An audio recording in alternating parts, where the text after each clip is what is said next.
Namaste. Hello, guys, my dear backpackers from India, men and women. First of all, let me say I'm so proud. I'm so proud to see Indians trekking, hitchhiking, moving around the world, meeting new people, living new cultures, and enriching their own lives and the lives of others. I would like to speak to you today about Indian backpackers, but not during this period of time where you're actively moving around. I'm speaking about Indian backpackers and how they lived about 45 years ago in the mid 70s. Yours truly was also a backpacker at that time. And when I see today the shine in the eyes and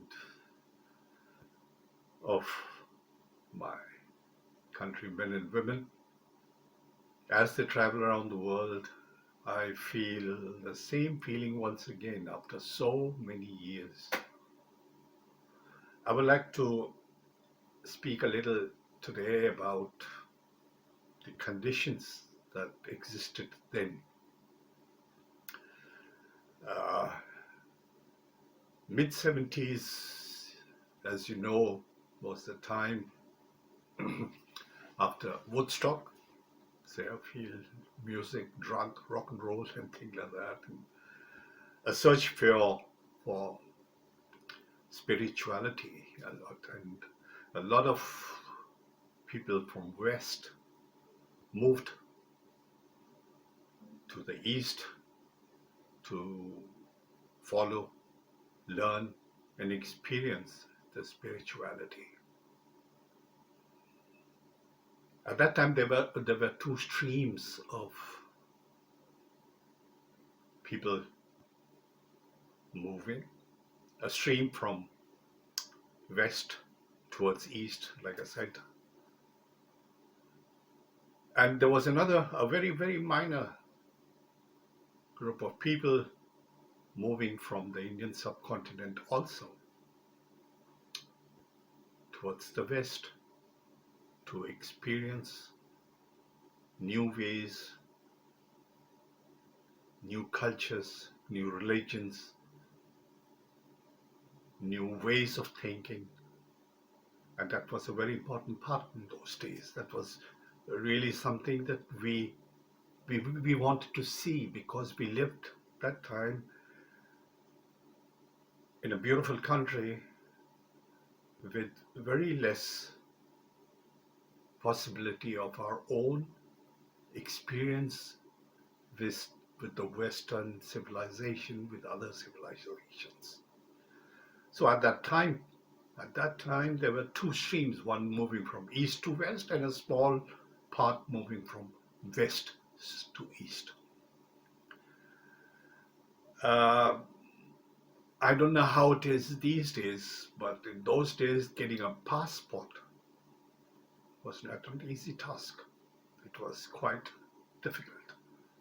And one had to go through all ways and all means of getting a passport to travel.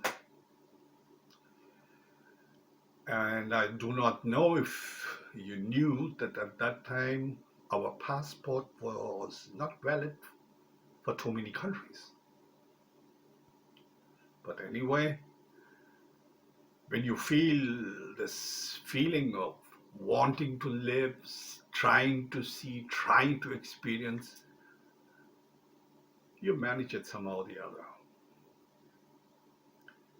That was the thing about the passport. So I did receive my passport, and the next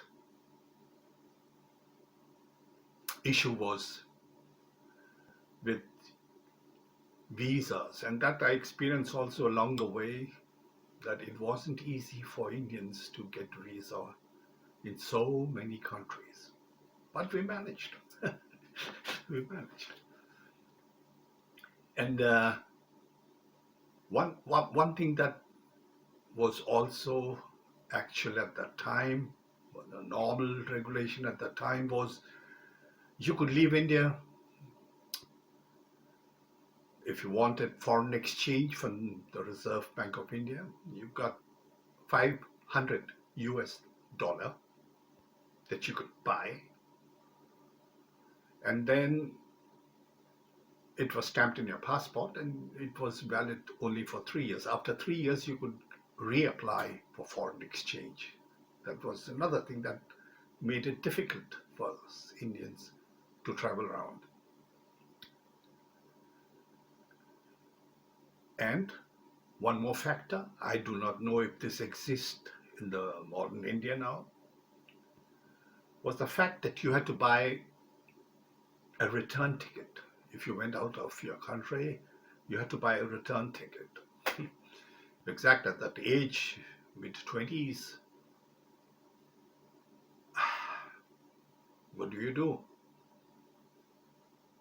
You purchase a ticket, a return Indian Airlines or Air India ticket to the next destination outside India. And that used to be, in those days, a beautiful country, beautiful people in Afghanistan, in Kabul.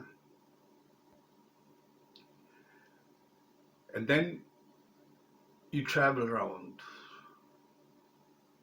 from there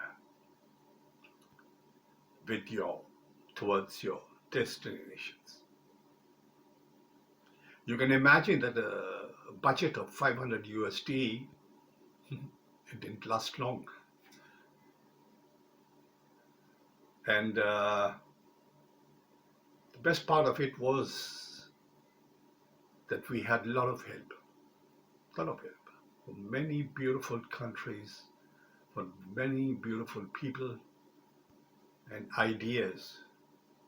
And one had to think himself about how to get along.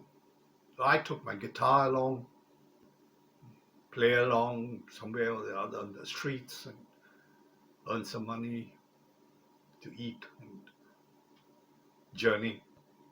Anyway, that's a completely different experience of life.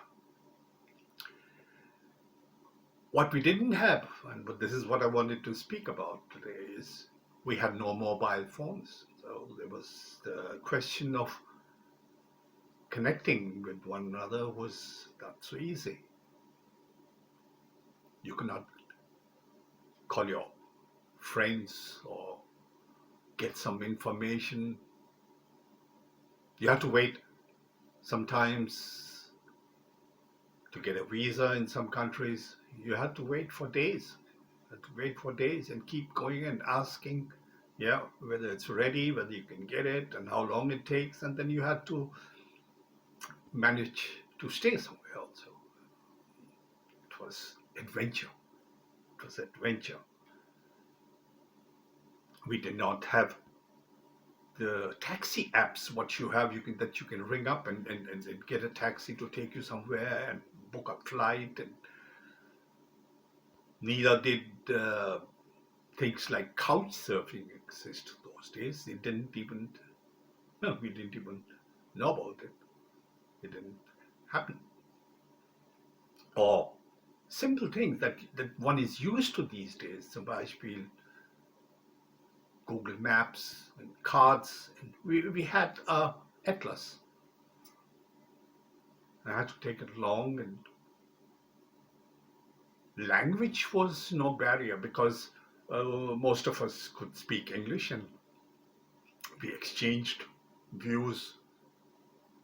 And if you were in a country and you could not speak, you tried with English, then you took your dictionary out and what single words you spoke.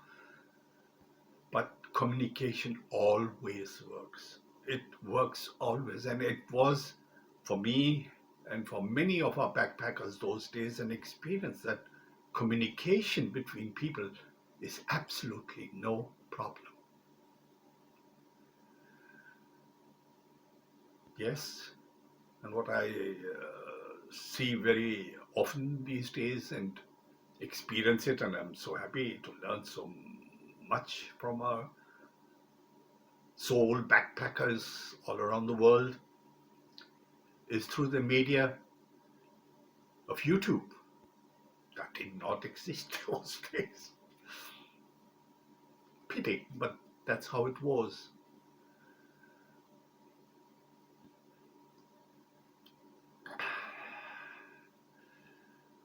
Communication back home, and I'm sure many of you too have felt when you're traveling around, a feeling of homesickness, a feeling of missing some foods, friends, families, that one can today just dial back and speak. Didn't work those days. You had to write letters back home, which from Europe took around 2 to 3 weeks to reach, and just the same amount of time back. Anyway, I want you people to be really happy and proud of yourselves that you have taken this journey, this adventure, to learn more about yourselves,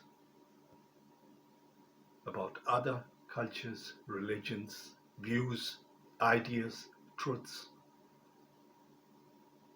Let these things enrich your life. And don't forget to give these ideas and experiences that you have, and you would do it later to your children, that they also find the world.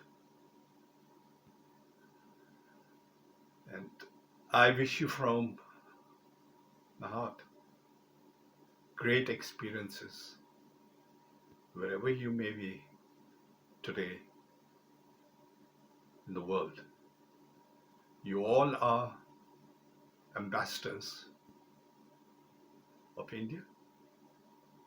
You are all ambassadors of humanity, love, and light. And I thank you all and wish you all the very best in life. And greetings now from our old backpacker, one of you from way back then. Thank you. Namaste.